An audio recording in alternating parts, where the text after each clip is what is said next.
Hey folks, my name is Chris at Hauseit, based in Miami, Florida. Today we're going to talk about a fun topic that we get asked a lot is, do you need a home inspection when buying a condo in Miami or Florida generally?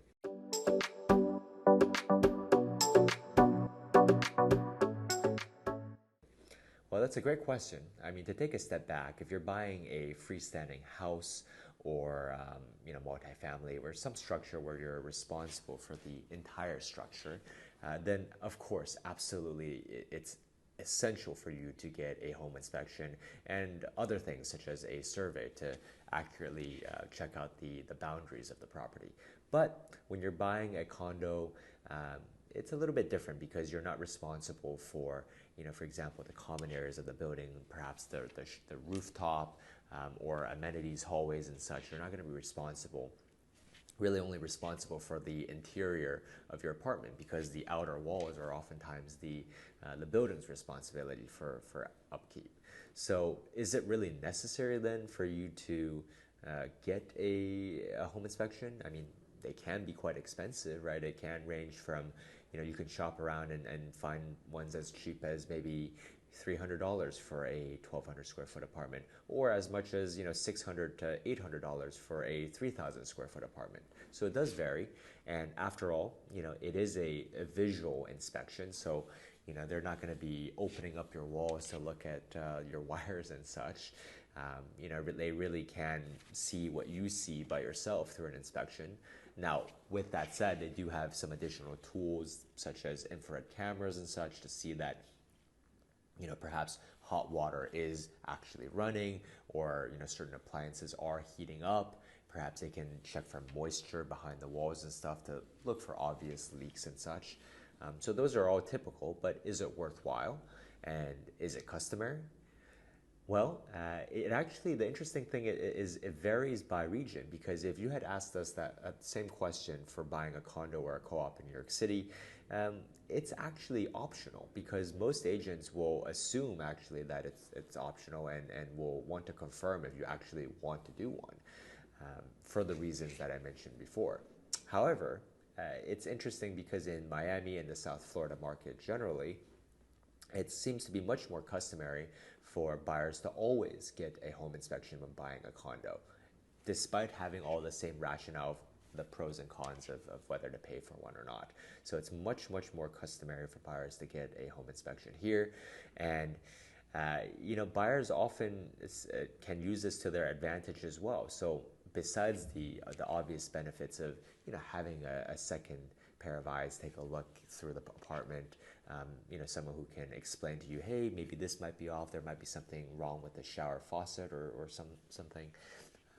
It's always helpful for that, but they can also help you learn how to take care of your new property.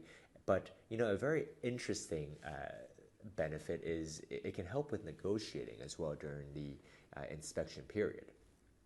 So here in Florida, as you may be aware from our prior videos, offers are made with a standard realtor contract. That's kind of a fill-in-the-blank contract. You fill it in as the buyer, you sign it, you send it to the seller. That's your offer. And if it gets accepted, then the seller simply countersigns, and then everyone is bound up by the terms of the contract.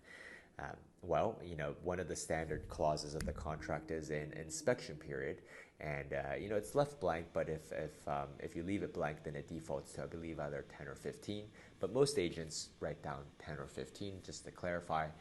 And during this inspection period, the buyer has the right to, have an inspection or take a look at the building's finances through the building financial statements and other building documentation, and essentially has the right to back out or cancel or renegotiate for any reason during this period. So that's seller's bound, but the buyer's not.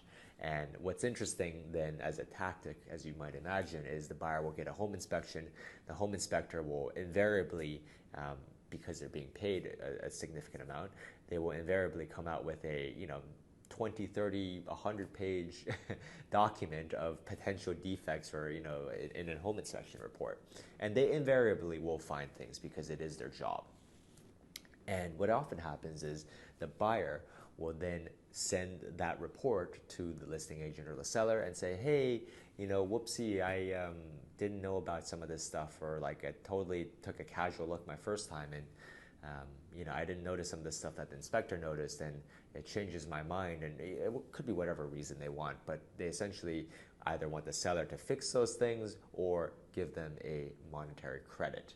And the monetary credit, of course, as you can imagine, because sellers typically aren't engineers or contractors themselves, and you don't want to delay closing, most sellers will then try to negotiate with them on a monetary credit. And of course, it depends on the type of market you're in. If it's a very hot market, as we're seeing in Miami, I mean, you never know, right? If the seller has tons of backup interest and potential offers, they may say, hey, go take a hike. I'm not paying for anything. I'm not giving you a credit. If you don't want it, tell me right now you want to cancel, and then I'm going to show it to 5 other people. So it really depends on the competitive nature of the property and the market in general. If it's a much weaker or softer market, of course, you have much more leeway as the buyer, because if it's clear that the seller has no other interest, there's nobody else, like it's crickets out there, and it's just you as the buyer, you've backed the seller into the corner, then yeah, you can probably demand, you can have a lot more leverage when you show them that inspection report and you say, hey, I want these and X things fixed, I think it'll cost this much.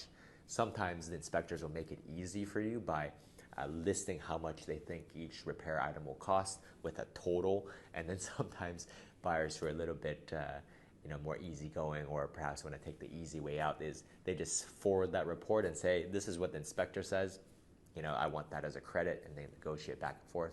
Maybe the seller agrees, maybe they agree to something in the middle. Or of course you can actually, if the inspector points out other things that you're uncomfortable with, you can also renegotiate and say, hey, I'm just plain not comfortable at all. These are major items. I don't even know if I'm gonna like this property. It's gonna have to be a serious credit for me to be incentivized again. So you can maybe ask for something larger or something arbitrary. It all depends on the competitive nature of the situation and the market, as we discussed. So there you have it. That's basically it in a nutshell. It is customary for buyers, condo buyers, to get a home inspection in Miami and the Florida market generally.